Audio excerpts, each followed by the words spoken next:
ఒక ఆవు అడవిలో గడ్డి మేస్తోంది. దాన్ని చూసి ఓ పులి తరమడం మొదలుపెట్టింది.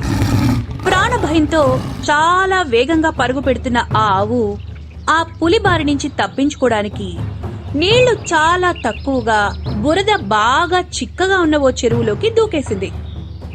ఆ మరుక్షణమే ఆ ఆవును తరుముకుంటూ వస్తున్న పులి కూడా ఆ వేగంలో ఆవుని పట్టుకోవాలన్న కసితో అదే చెరువులోకి బురదలో దూకేసింది. ఎన్నాళ్ల నుంచో నీళ్లు లేక చిక్కటి బురద ఉన్న ఆ చెరువులోంచి బయటపడ్డం వాటి వల్ల కాలేదు. ఆ పులి ఆవుపైకి పంజా విసరాలని శత విధాలా ప్రయత్నించి ఆ బురదలోంచి కాళ్లు కొంచెం కూడా కదల్లేక, దాని మీదకి ఎగిరి దూకలేక ప్రయత్నించి నీరసపడి నిస్సహాయురాలైంది. అప్పుడా ఆవు పులిని చూసి జాలిగా, నీకు యజమానెవరైనా ఉన్నారా అని అడిగింది. పులికి ఒళ్ళు మండిపోయింది. ఏం వాగుతున్నావు? ఈ అడవికి నేనే ఒక యజమానిని. ఈ అడవిలో అణువణువు నాది. ఇదంతా నాది, నా ఆస్తి. నేనే ఒక యజమానిని. నాకు ఒక యజమాని అంటే వేళాకోళంగా ఉందా అని గర్వంగా గద్దించింది. అప్పుడు ఆవు, నువ్వీ అడవికి రాజువే కావచ్చు, కాని ఇప్పుడు నిన్ను నువ్వే రక్షించుకోలేని స్థితిలో ఉన్నావు కదా, అందుకని అడుగుతున్నాను. బాగా గుర్తు తెచ్చుకో, ఎవరైనా ఉన్నారా నీకన్నా తెలివిగలవాళ్లు, నీకన్నా బలం ఉన్నవాళ్లు అన్నది. దానికా పులి, ఏంటి, ఈ అడవిలో నాకన్నా బలవంతులా, నాకన్నా తెలివిగల వాళ్ళ? ఏం మాట్లాడుతున్నావు? అసలు నీకు ఈ అడవి గురించి ఏం తెలియదన్నమాట. ఈ అడవిలో ఏ జీవినైనా నేను కొట్టాలనుకుంటే కొడతాను, చంపాలనుకుంటే చంపుతాను. చాలా మంది వాళ్ళ మనసులో అచ్చం నాలానే ఫీల్ అయిపోతూ ఉంటారు. కానీ నేను మనసులో ఫీల్ అవ్వడం కాదు, నిజంగానే చంపాలనుకుంటే చంపుతాను, నా బలంతో, నా తెలివితో. అర్థమైందా? అందుకే నన్ను చూసి ఈ అడవిలో ప్రతి జీవి వణికి చస్తాయి. ఎందుకంటే వాటికి తెలుసు నా బలం గురించి, నా తెలివి గురించి. నేను వాటిని ఖచ్చితంగా చంపుతానని వాటికి తెలుసు. ఈ అడవికి నేనే రాజునే, రాజునే. అర్థమైందా అన్నది. దానికి ఆవు, అయితే నీకు ఆకలి వేయడం లేదా అని అడిగింది. పులి, ఏ నీకు వేయడం లేదా? వేళాకోళంగుంది అంటే చూడు, ఈ అడవికి రాజునైనా నేనే ఈ బురదలో ఇరుక్కొని కూరుకుపోయి బయటకి రాలేకపోతున్నాను. చూడు, నాకంటే నువ్వు బలహీనురాలివి. బలంలో కానీ తెలివిలో కానీ నా కాలి గోటికి సరిపోవు కదే. నేను నాకున్న బలంతో చాలా రోజులు బ్రతుకుతాను, కానీ నువ్వు అన్ని రోజులు కూడా బ్రతకలేవు. అది నీ పరిస్థితి. రాపటికో ఎల్లుండికో ఆకలితో నువ్వు నా కళ్ళ ముందరే చస్తావు కదే అన్నది. దానికా ఆవు, మిత్రమా, నన్ను నువ్వెంత తక్కువ చేసి అవమానిస్తూ హీనంగా మాట్లాడినా నాకు నీ మీద కోపం రావడం లేదు. నువ్వన్నది నిజమే. నేను నీకన్నా బలహీనురాల్నే. ఇప్పుడు నేను కూడా నన్ను నేను రక్షించుకోలేను. అయితే నా యజమాని, ఆయన కుటుంబమంతా సూర్యాస్తమయమయ్యేసరికి నా కోసం వెతుక్కుంటారు. నేను ఇంటికి చేరకపోతే నాకేమైందో అని ఆందోళన పడతారు. నన్ను ఎవరు ఎక్కడ బంధించారో అని 4 వైపులా నా కోసం వెతుక్కుంటూ చూస్తారు. వాళ్ళిక్కడికి తప్పకుండా వస్తారు. నన్ను బురద నుంచి పైకి తీసి రక్షిస్తారు.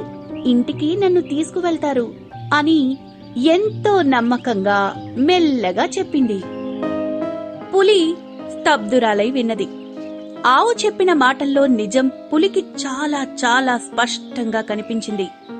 ఒక్కసారిగా దిగాలు పడిపోయింది. నాకన్నా బలహీనమైన, నాకన్నా తెలివి తక్కువైన ఎందులో చూసినా నాకన్నా ఎంతో తక్కువైన ఒక బలహీనమైన జంతువు ముందు తానిలా నిల్చుంటానని, చివరికొక మామూలు సాధు జంతువైన ఆవు నన్ను చూసి చూడంగానే దడుచుకునే ఓ ఆవు కూడా నన్ను జాలిగా చూసే స్థితిలో పడతానని ఎన్నడూ అనుకోలేదు. సూర్యాస్తమయం కాగానే ఆవు చెప్పినట్టే దాని యజమాని ఓ 5 మనుషులతో వచ్చి ఆవును చూచి ఆ బురదలో నుంచి పైకి తీయాలని దగ్గరకొచ్చారు. పక్కనే ఉన్న పులిని కూడా చూశారు. నీరసంగా ఉన్న రెండింటినీ చూసి పాపం ఎంతో జాలిగుండె ఉన్న ఆ యజమానికి జాలి కలిగింది. రెండింటినీ బయటికి తీసి రక్షించాలి అనుకున్నారు. అయితే తాళ్ళో కర్రలు తీసుకుని ఆ బురద మడుగు దగ్గరకొచ్చి ఆ తాళ్లు తన మీద విసిరేసరికి ఆ వచ్చిన వాళ్లను చూసి పులికి ఒళ్ళు మండిపోయింది. దాని సహజ గుణంతో ఓపికంతా కూడదీసుకుని అడవి దద్దరిల్లేట్టు గర్జించి వాళ్ల మీదకు ఉరకపోయింది. అప్పుడు ఆవు యజమాని ఆయన మనుషులు దాన్ని చూసి ఏమాత్రం రెచ్చగొట్టకుండా దానికేసి చూశారు. ఈ పరిస్థితిలో కూడా దీని బుద్ధి మారడం లేదు కదా అని అనుకుని వదిలేశారు. ఆవు మాత్రం తాళ్లతో కర్రలతో దగ్గరకు వెళ్లినా ఏనాడు తన మీద చెయ్యెత్తని, ఒక్కసారి కూడా కర్రతో కొట్టని తన యజమాని మనసు తెలుసు కనుక అది ప్రేమగా తన వాళ్లని చూడగానే ఆనందంగా అరిచింది. పులి వాళ్లను చూస్తోంది. దాని కళ్ల ముందే వాళ్లంతా కలిసి ఆ ఆవును బయటకు తీశారు. దాని వంటి మీద బురదను చూసి ఎంతో బాధపడి సెలయేటి నీళ్లలో నిలబెట్టి దాని ఒళ్లంతా తోమి తోమి శుభ్రంగా కడిగారు. దాని తల మీద మెడ కింద తమ చేతులతో ప్రేమగా రాశారు.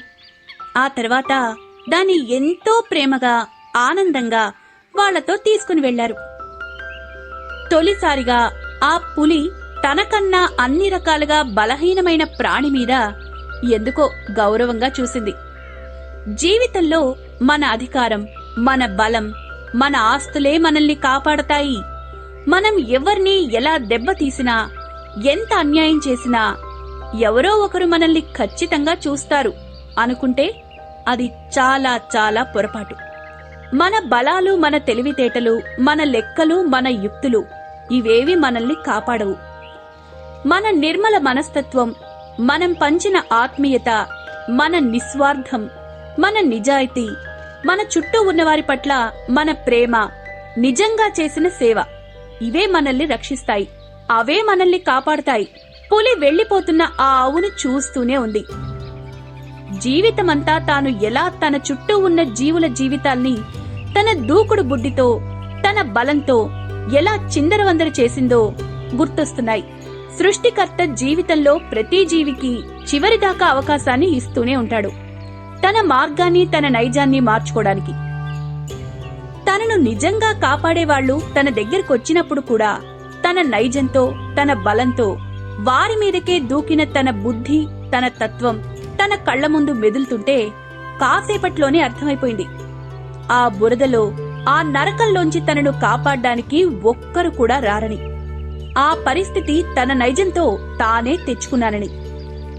ఆవు వీపు మీద ఆ యజమాని ఎంతో ప్రేమగా తన చేత్తో రాస్తూ నడుస్తున్నాడు. ఎందుకో ఆ ఆవు తనకన్నా ఎంతో తెలివైందని అనిపించింది.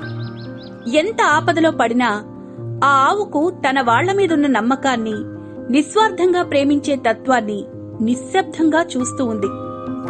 వచ్చే జన్మలో అయినా తన చుట్టూ ఉన్నవారందరికీ ఉపయోగపడే ఓ ప్రాణిలా పుట్టాలనుకుంది. కృతజ్ఞత లేని ఎలుక.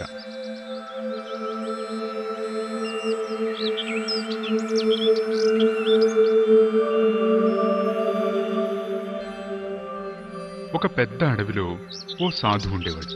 అతను ఎప్పుడూ తపస్సు చేసుకుంటూ ఉండేవాడు. ఒకరోజు ఆయన తపస్సు చేసుకుంటూ ఉంటే ఉన్నట్టుండి పైనుంచి ఏదో వచ్చి ఆయన ఒళ్ళో పడింది.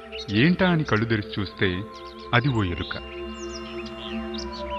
ఓ కాకి దాన్ని నోట కరుచుకొని ఎత్తుకుపోతున్నప్పుడు జారిపోయి సాధువు ఒళ్ళో పడిందనమాట. సాధువు ఆ ఎలుకను ప్రేమగా చేతిలోకి తీసుకున్నాడు. ఆ రోజు నుంచి దాన్ని ఎంతో ప్రేమగా పెంచడం మొదలుపెట్టాడు.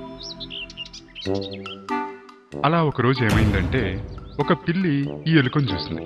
దాన్ని తినేయాలని వెంటపడింది. ఎలుకకి చాలా భయం వేసింది.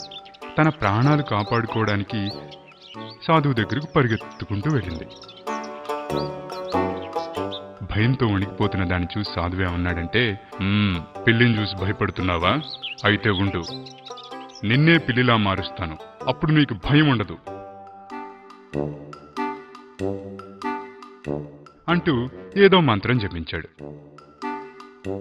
అంతే, వెంటనే ఆ ఎలుక పిల్లిలాగా మారిపోయింది. ధైర్యంగా అక్కడి నుంచి వెళ్ళిపోయింది. తర్వాత ఒకరోజు ఓ కుక్క దానికి ఎదురుపడింది. పిల్లికి కుక్క అంటే భయం కదా.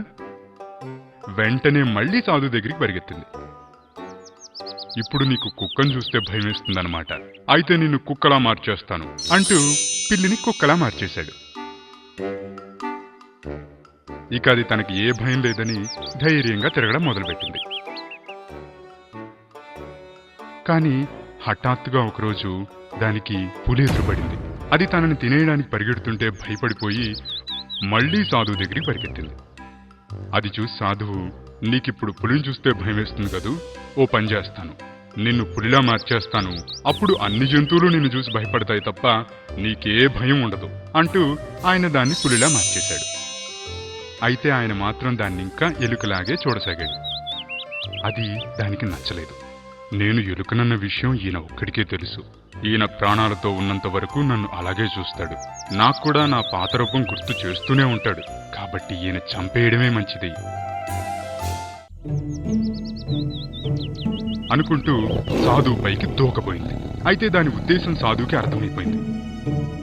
ఆగు, కృతజ్ఞత లేని ఎలుక, నేను నిన్ను చేరదీసి పెంచాను, కాపాడాను, కానీ నువ్వు నన్నే చంపాలనుకున్నావు.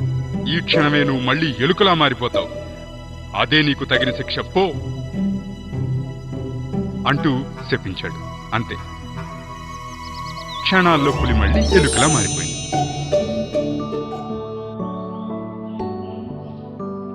ఈ కథ నుంచి మీరేం నేర్చుకున్నారు? మనకి మంచి చేసే వాళ్ళకి చెడు చేయాలని ఎప్పుడూ అనుకోకూడదు, లేదంటే మనమే నష్టపోతాం. అర్థమైంది కదా?